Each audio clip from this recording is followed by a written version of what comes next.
নমস্কার বন্ধুরা, টুকিটাকি রান্নাঘরে আপনাদের সবাইকে স্বাগত। আজকে আমি বানাবো পনির। এই যে পনির আমি টুকরো করে কেটে নিয়েছি। এখানে 200 গ্রাম মতো পনির আছে। পনিরগুলো একটু বড় বড়ই টুকরো করেছি। পনিরটা কেটে নিয়েছি। আর তার সাথে লাগবে আমার খুব সিম্পল রেসিপি, পেঁয়াজগুলোকে আমি এই যে বড় বড় করে কেটে নিয়েছি। এটা আদা, এক টুকরো আদা। এখানে গাজর আর ক্যাপসিকাম লম্বা লম্বা করে কেটেছি। এই যে ক্যাপসিকামগুলো একটু মোটা রেখেছি, গাজরগুলো এইভাবে কেটে নিয়েছি লম্বায়। গাজর ক্যাপসিকাম দিয়ে পনির বানাবো আজকে। তো সবার প্রথমে আমি এখানে পেস্ট বানিয়ে নেবো। তার জন্য একটা টমেটো নিয়ে নিলাম। টমেটোটাকে দিয়ে দিই।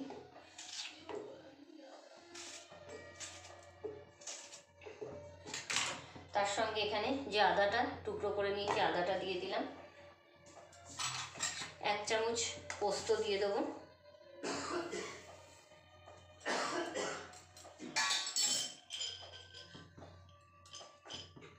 কয়েকটা কাজু বাদাম, এই যে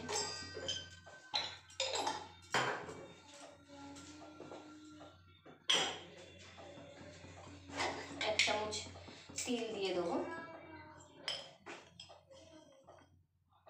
তিল দিয়ে দিলাম।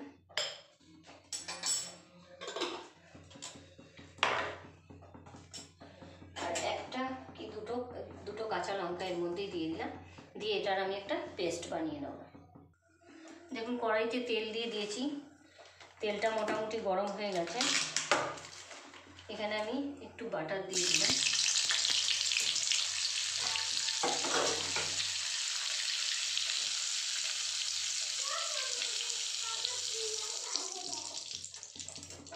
এবার আমি একটু কালারের জন্য একদম গ্যাসের স্টিমটা কম করে এর মধ্যে একটু কাশ্মীরি মির্চি, একটু হলুদ দিয়ে দিলাম। আর সঙ্গে সঙ্গে আমি পনিরগুলোকেও দিয়ে দিচ্ছি। গ্যাসের স্টিমটা অবশ্যই কম রাখবেন, কম রেখে ভাজবেন, তাহলে কালারফুল হবে দেখতে। এটা একদম ফ্রেশ পনির। এখানে পনির খুব ভালো, মানে শক্ত হয় না, একদম ফ্রেশ থাকে। পনিরগুলো একদম কম স্টিমে আমি ভালো করে ভেজে নেবো আগে, বেশ কালারটাও সুন্দর হবে।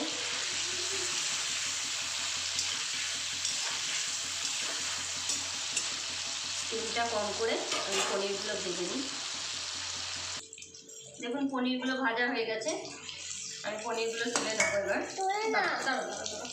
উঠিয়ে নেবো।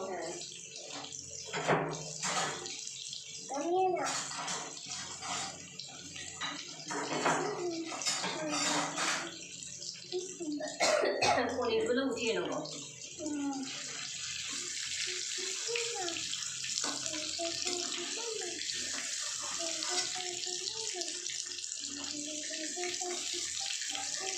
হালকা ফ্রাই করেছি। হালকা ভাজা। হ্যাঁ হ্যাঁ, ফ্রাই না, হালকা ভাজা। এবার আমি সবার প্রথমে গাজরগুলোকে একটু সটে করে নেবো। মিডিয়াম ভেজে নেবো। আচ্ছা ঠিক আছে। এবার আমি একটু লবণ দিয়ে দেবো গাজরের। ওটা দেয় না, ওটা এখন দেয় না। দাঁড়াও আমি গাজরটা ভাজি। ও দেখাচ্ছ, আচ্ছা ঠিক আছে, দেখাবে। একটু লবণ দিয়ে দেবো। এখন না, তুমি পরে দেবে। আমি অল্প লবণ দিয়ে দিলাম, তাহলে লবণটা বেশ ভেতরে মানে গাজরের মধ্যে লেগে যাবে, ভালো লাগবে। একটু গাজরটা ভাজা ভাজা করে নিই। দেখুন গাজরটা মোটামুটি একটু ফ্রাই হয়ে গেছে। এখন আমি ক্যাপসিকামগুলোকে দিয়ে দিলাম।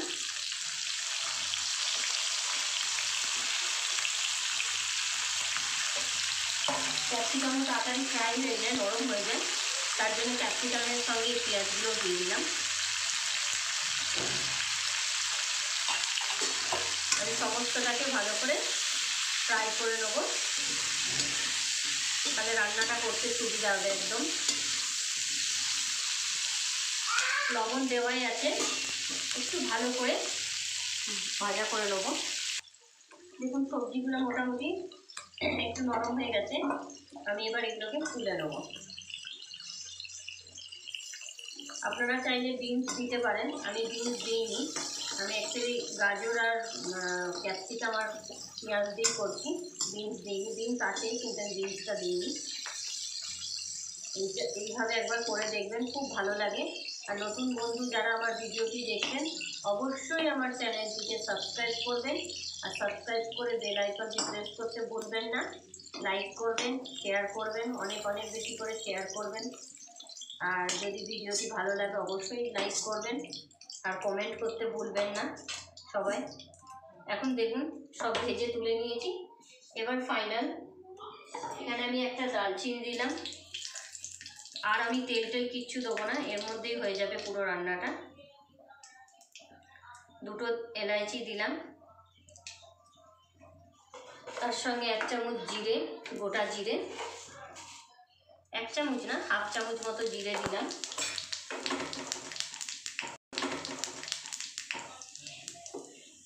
এরপর যে আমি পেস্টটা বানিয়ে রেখেছি এই পেস্টটাকে দিয়ে দেবো।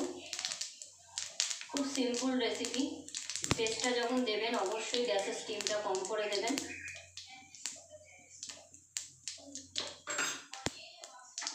গ্যাসের স্টিমটা কম করে দিলাম।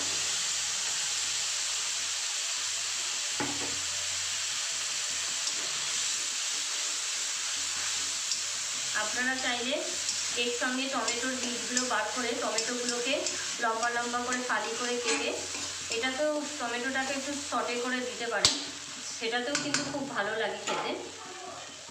আমি টমেটোটা দিইনি।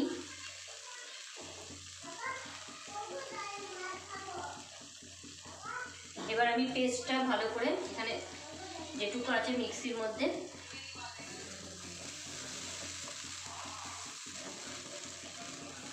দিয়ে দিলাম, আর অল্প জল দিয়ে দেবো এর মধ্যে।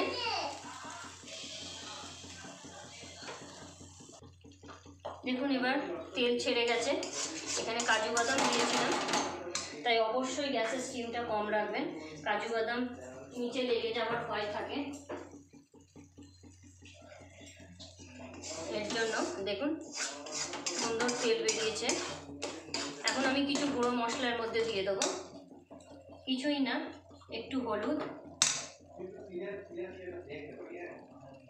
একটু কাশ্মীরি মির্চি, কালারটা যাতে সুন্দর আসে, তার সঙ্গে একটু ধনের গুঁড়ো, একদম 1 টিস্পুন ভরে দিলাম, আর একটু দিলাম তার মধ্যে, বাস, আর কিছু দেবো না।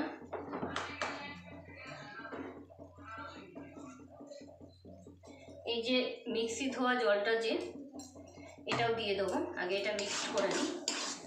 গ্যাসের স্টিমটা বারবার বলছি আপনারা অবশ্যই কম করে রাখবেন।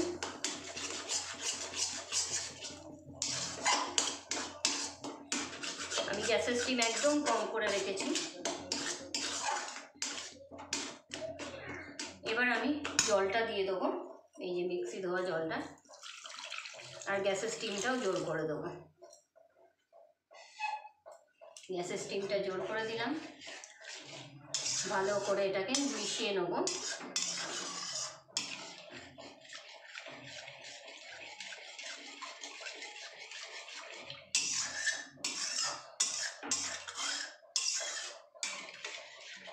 ভালো করে মিক্সড হয়ে গেছে, গ্যাসের স্টিম একদম জোর করে দিয়েছি।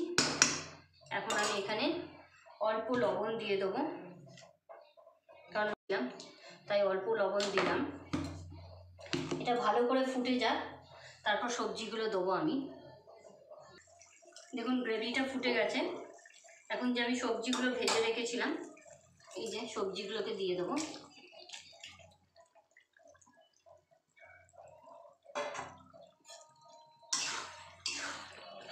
সব সবজিগুলোকে দিয়ে দিলাম। দারুণ সুন্দর একটা সেন্ট বেরোচ্ছে,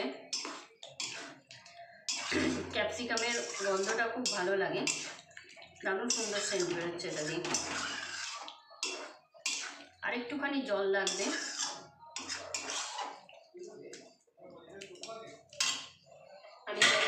গরম জল দেবো এখানে, ঠান্ডা জল ইউজ করব না, গরম জল দেবো।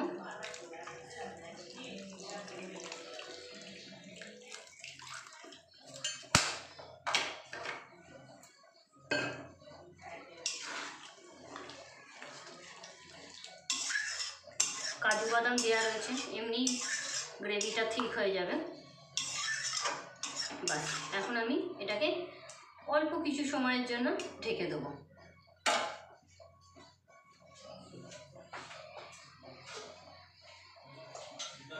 এটাকে ঢেকে দিলাম। দেখুন 3-4 মিনিট হয়ে গেছে, আমি ঢাকাটা খুললাম। এখন আমি পনিরগুলোকে দিয়ে দেবো, যে পনিরগুলো ভেজে রেখেছিলাম পনিরগুলো দিয়ে দিলাম। ভালো করে মিক্সড করে নেব। দেখতেই পাচ্ছেন কতটা সুন্দর হয়েছে,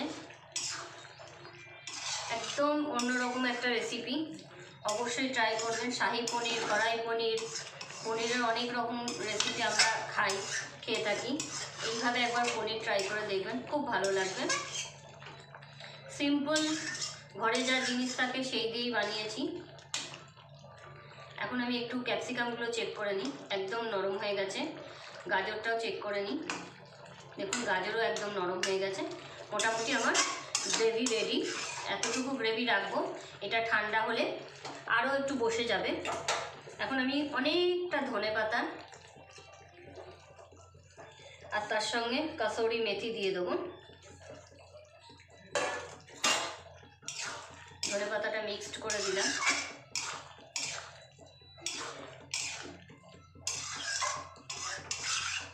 কাসৌরি মেথিটাও দিয়ে দিই।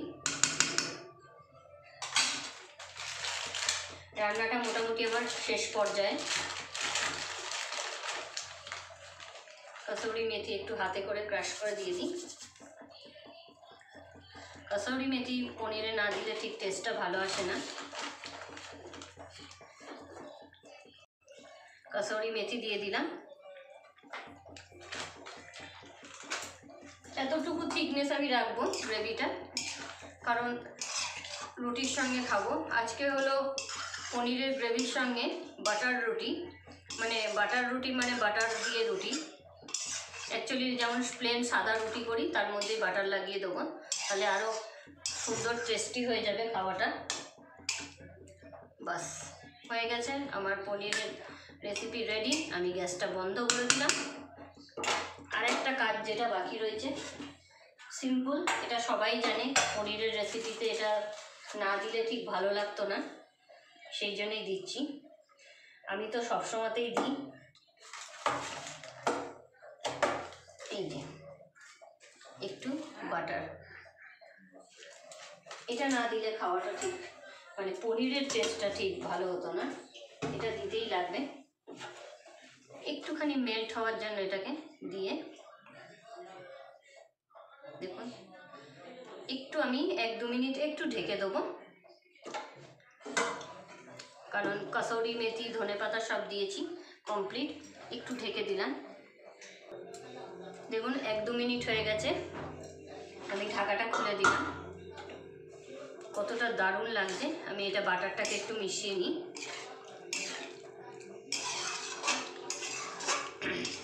দারুণ লাগবে রুটির সঙ্গে এরকম একটা রেসিপি। অবশ্যই বাড়িতে ট্রাই করবেন আর কমেন্টে জানাবেন কেমন লাগলো। দেখুন পনিরের রেসিপি একদম রেডি। দারুণ টেস্টি একটা রেসিপি আপনাদের সঙ্গে শেয়ার করছি। এইভাবে একবার বানিয়ে দেখবেন, দারুণ টেস্টি লাগে। রুটি বা ভাতে, জিরা রাইস বা ফ্রায়েড রাইসের সঙ্গে খুব ভালো লাগে। দেখুন একটু গ্রেভি রাখবেন, গ্রেভিটা রাখলে বেশি ভালো লাগে। এই যে দেখুন কতটা ডিলিশিয়াস লাগছে খেতে, একদম দারুণ টেস্টি লাগে। দেখতেও দারুণ লাগছে, সেমনি খেতেও টেস্টি লাগবে। অবশ্যই একবার এইভাবে ট্রাই করে দেখবেন আর কমেন্টে জানাবেন কেমন লাগলো। কেমন লাগছে অবশ্যই কমেন্টে জানাবেন। একটু গ্রেভি রেখেছি কারণ রুটির সঙ্গে এই গ্রেভিটা ডুবিয়ে খেতে দারুণ লাগে। আর রুটির মধ্যে একটু ঘি বা বাটার লাগিয়ে নেবেন, তাহলে তো একদম মানে খাওয়াটা একদম জমে যাবে। দারুণ লাগবে। তো আজকের জন্য এতটুকুই। আবার আপনাদের সঙ্গে নতুন কোনো রেসিপি নিয়ে দেখা হবে। আজকের জন্য এতটুকুই। Bye bye.